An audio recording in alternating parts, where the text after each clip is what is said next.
Emotional intelligence का बहुत बड़ा तकाजा है एम्पैथेटिक होना, यानी एम्पैथी से मुराद है एहसास करने वाला। जो इमोशनल इंटेलिजेंट लोग होते हैं वो वेल अवेयर होते हैं, सेल्फ अवेयर भी होते हैं और वेल अवेयर भी होते हैं। उन्हें पता होता है कि मेरी कोई बात किसी को दुख दे सकती है। इतनी एक सेल्फ अवेयरनेस सब में होनी चाहिए। आप यकीन करें, वो लोग जो दूसरों को बहुत तकलीफ देते हैं ना, उनकी सेल्फ अवेयरनेस बहुत पुअर है। एक बड़ा जबरदस्त क्लिप मैं देख रहा था, एक टीचर था, वो बड़े सुकून से पढ़ा रहा था, पीछे से बच्चे इंसल्ट कर रहे हैं, आवाजें कस रहे हैं, बड़ा अच्छा क्लिप है, गोरों ने बनाया, तो बदतमीजी भी करते हैं बड़ी। एंड में वो पढ़ाई जाता है आराम से, बच्चों को मुस्कुरा के जवाब दे रहा है, ठीक है ना, उसे पता है मेरा मजाक उड़ाया जा रहा है, लेकिन नहीं, बच्चों के साथ बड़े शफकत के साथ, प्यार के साथ डीलिंग कर रहे हैं। तो एंड में एक स्टूडेंट आती है, वो कहती है कि मैं बड़ा हैरान हुई हूँ कि इतना तंग आपको किया, आपने एक बार भी ना डांटा, ठीक है ना आपने कोई ऐसी कड़वी बात की, आप पढ़ाते रहे, बड़े प्यार से आपने जवाब भी दिए सबके, कोई बात समझाने वाली थी आपने समझाई, ऐसी क्या वजह है? तो उसने कहा सेल्फ अवेयरनेस। उसने कहा I am aware about my self, कि मैं कहाँ हूँ और ये लोग कहाँ हैं, यानी इन लोगों को जरूरत है मेरी, मुझे इनकी जरूरत नहीं है। तो ये लोग जो मर्जी मेरे बारे में कहते रहे, डजंट मैटर, लेकिन ये कि मैंने इन्हें सिखाना है। तो उसको सेल्फ अवेयरनेस थी ना कि इनका व्यू मैटर नहीं करता, बच्चे हैं, इनका मजाक उड़ाना, इनका व्यू मैटर करना। तो देखिए उसकी सेल्फ अवेयरनेस इस लेवल की थी। ये होती है सेल्फ अवेयरनेस। सेल्फ अवेयर बंदा कभी भी ठप नहीं होता किसी की कोई गलत बात से। उसे पता होता है मेरे अंदर क्या खामी है, क्या अच्छाई है। बाकी ये कि फीडबैक वो ले लेता है, लेकिन ये कि हर एक की नहीं, जाहिर है उसे ये पता होता है किसकी फीडबैक लेनी है, किसकी फीडबैक नहीं लेनी है, हर किसी की बात नहीं सुनते, ठीक है ना।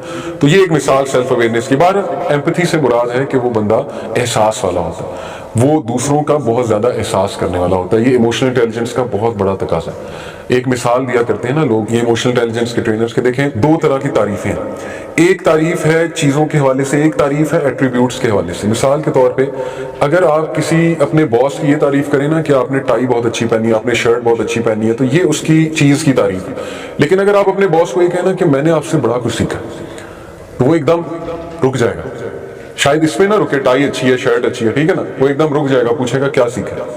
आप कहें मैंने आपसे सब्र सीखा है, मैंने आपसे जहानत सीखी है, मैंने आपसे ये सीखा है कि एक बड़ी डिफिकल्ट सिचुएशन में काम डाउन कैसे रहा जाए, वो खुश होगा। ये दोनों तारीफों में बहुत फर्क है। तो वो मिसाल ये दिया करते हैं, जो इमोशनल इंटेलिजेंट लोग होते हैं ना, वो लोगों के एट्रीब्यूट्स पे बात करते हैं, ठीक है, वो चीजों पे बात नहीं करते, वो कपड़ों पे, ब्रांड्स पे, वो इस तरह की डिस्कशंस नहीं करते, वो स्किल्स की बात करते हैं। वो जैसे हमारा दीन ने भी हमारी यही सोच बनाई ना कि इंसान को उसके दिल पे परखो, उसकी क्वालिटीज पे परखो। तो दीन तो पहले हमें वो इमोशनल इंटेलिजेंस के सारे एट्रीब्यूट्स रख रहा है। तो ये भी एक फर्क होता है।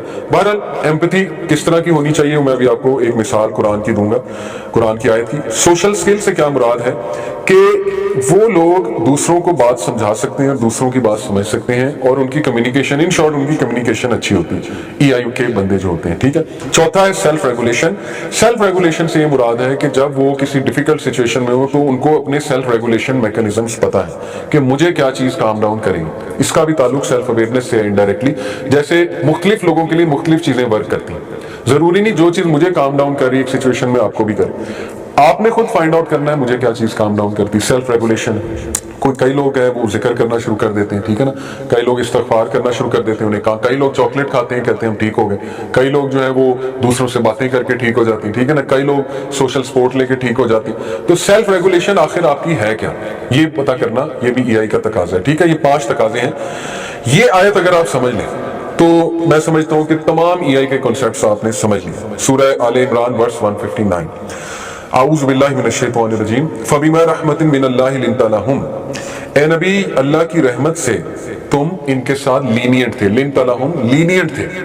लीनियंसी कब आती है? एम्पैथी। जब एक बंदे को रगड़ के रख देना, ठीक है ना, उसकी छोटी सी गलती पे, या अपना एक स्ट्रिक्ट रूल बना के एक बंदे को माफ ही ना करना, ये लीनियंसी नहीं होती। जब आप ये पसंद करते हैं कि अल्लाह मेरे साथ लीनियंट हो, तो आप लोगों के साथ लीनियंट हो गए। लीनियंसी का, लीनियंसी इज नॉट नेग्लिजेंस। कुछ लोग लीनियंट होने का मतलब समझते हैं नेग्लिजेंट होने। ये लीनियंसी नहीं है कि बच्चा आपके सामने मिस्टेक कर रहा है, गालियां दे रहा है, और आप इतने लीनियंट हो, आप कहते हो लगा रहे कोई बात नहीं, ठीक हो जाएगी। ये नेग्लिजेंस है। लीनियंसी ये है कि उसे प्यार से समझाना, ठीक है। लीनियंसी ये है कि एक बार उसकी खता माफ भी करनी। जैसे हजरत खिजर मूसा अलैहिस्सलाम के साथ लीनियंट थे कि नहीं थे? 2 बार कहा it's okay, let it go, तीसरी बार कहा नहीं, हमने असर्टिव भी होना है ना, लेकिन लीनियंट।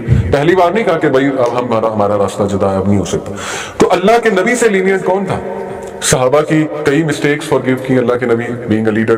اللہ کے نبی صلی اللہ علیہ وسلم کتنی اپنی وائفز کی مسٹیکس لینیٹ تھے اس کے حوالے سے. لوگوں کے ساتھ لینیٹ ہونا, ٹھیک ہے, کیونکہ آپ چاہتے ہیں اللہ آپ کے ساتھ لینیٹ ہو, تو پہلا تقاضا ہے لینینسی. لینیٹ وہی بندہ ہو سکتا ہے جس کو احساس ہے. ایک بندہ, ایک دائی, اس کو لینیٹ کیوں ہونا چاہیے؟ کیونکہ اسے پتا ہونا چاہیے کہ ایک زمانے میں یار میں بھی ایسا ہوتا تھا, جیسے اب جن کو میں دعویٰ کر رہا ہوں ان کا تو قصور, اس ٹائم پہ میرا بھی قصور نہیں تھا, مجھے بھی نہیں پتا تھا فلانی چیز حرام ہے تو میں اس میں انوالو تھا. اب میں انہیں تانا ماروں گا یہ کس حرام میں ہو, تو یہ تو بیچارے شاید ہو سکتا ہے دین سے ہی دور ہو جائے. تو بھائی تھوڑا سا لینینٹ ہو کے بات کریں, ان کو پتہ ہی نہیں ایک چیز کا, پہلے بتا تو دینا. تو لینینسی ہم میں نہیں ہے ہمارے کلچر میں انفارچونیٹلی.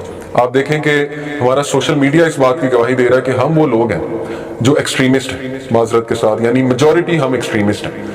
یا ہمارے نزدیک ایک بندہ مومن ہونا چاہیے یا وہ منافق ہے, اس کے بیچ کے لیول نہیں ہے ہماری قوم کے لیے. یا وہ مومن ہے, اگر وہ مومن سے ہٹ کے کوئی بھی کام کر رہا ہے تو وہ ڈائریکٹ منافق ہے یا کافر ہے, بس ختم. یہی رویہ آپ دیکھ لیں, ایک کوئی بھی سیلیبریٹی کو دیکھ لیں, کوئی ایکٹریس کو دیکھ لیں, کسی ایسے بندے کو دیکھ لیں جس کو پتہ ہی نہیں ایک چیز کی رولنگ کیا ہے. اس کی کوئی ویڈیو مشہور ہو جائے, وہ فلانا کام کر رہا ہے, وہ اٹھا کے لگائی نیچے لان تان کی کہ یہ دیکھیں کیا چل رہا ہے پاکستان میں, اور وہ سارے نیچے لان تان کر. اور جب وہ ویڈیو اس انسان تک پہنچتی جس نے مسٹیک کی ہے, اس کے لیے توبہ کے دروازے آپ نے ویسے ہی بند کر دی. اس نے تو مزید پکے ہونا ہے اپنے ایکشن میں, ٹھیک ہے نا. تو لینینسی نہیں ہے ہمارے کلچر میں. ہمارے فیملیز میں دیکھ لیں لینینسی کہاں ہے. ماں باپ پریشر ڈالتے ہیں بچوں پہ, ٹھیک ہے, بہن بھائی آپس میں پریشر ڈالتے ہیں. جب جائیداد کی تقسیم کی بات ہے کوئی لینینسی نہیں ہے, ٹھیک ہے نا. ہر بندہ اپنے اس میں, ہاں بہت اچھے خاندان ہیں, بہت اچھی فیملیز ہیں, لیکن یہ کہ میں عموماً بات کر رہا ہوں کہ میجورٹی کیسز بگڑتے اس لیے کہ لینینسی نہیں. ایک بندہ جو ہے اسے پتہ ہی نہیں ہے کہ کسی دور میں مجھ سے بھی غلطی ہوئی تھی تو مجھے بھی معاف کیا گیا تھا, تو اب اگر کسی اور سے ہوگی تو میں بھی کروں معاف, سیدھی سی بات ہے, ٹھیک ہے. تو بہرحال لینینسی ایک بہت بڑا تقاضا ہے ایموشنل انٹیلیجنس کا, ٹھیک ہے. تو اللہ کے نبی کو کہا کہ اللہ کے نبی یہ اللہ کی رحمت سے آپ ان کے لیے لینینٹ تھے.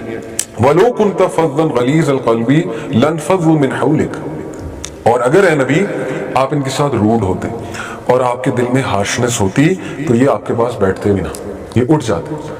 عربی قوم بہت ڈیفیکلٹ قوم تھی, آپ کو پتا ہے نا. دیکھیں اللہ تعالیٰ نے بتدریج چیزیں حرام کی ہیں, یعنی شراب کی ایسی انہیں عادت تھی, شراب آپ کو پتا ہے سٹیجز میں حرام ہوئی ہے. حضرت عائشہ صدیقہ کہتی ہیں کہ اگر اللہ کے نبی مکی زندگی میں کچھ باتیں ڈائریکٹ ہمیں کہتے تو شاید ہم بھی نہ مانتے, یہ صحابہ کہہ رہے ہیں. تو اس لیے اللہ کے نبی نے بہت پیار, محبت, لینینسی, حکمت کے ساتھ, صبر کے ساتھ, پیشنس کے ساتھ, اخلاق کے ساتھ چیزوں کو آگے لے کر چلیں. تو ہر باپ, ماں, بھائی, بہن, لیڈر, جاب پہ کوئی بھی ہے, اس کو یہی طریقہ فالو کرنا پڑے گا اپنی زندگی میں آگے جانے کے لیے, ٹھیک ہے نا. تحمل مزاجی, حلم. اسماعیل علیہ السلام کی جب بشارت دی ابراہیم علیہ السلام کو, تو فرشتوں نے کیا کہا کہ ہم بشارت دیتے ہیں آپ کو بغلام حلیم, ایک ایسے بچے کی جو حلیم ہے, صبر والا ہے, پیشنس والا ہے, بہت کمپوزر والا بچہ ہے. تو یہ ایک ایٹریبیوٹ ہے, ٹھیک ہے, حلیم ہونا. بہرحال پھر اللہ نے کیا کہا فاعفو عنہم, اس لیے نبی ان کو معاف کیجیے. فاعفو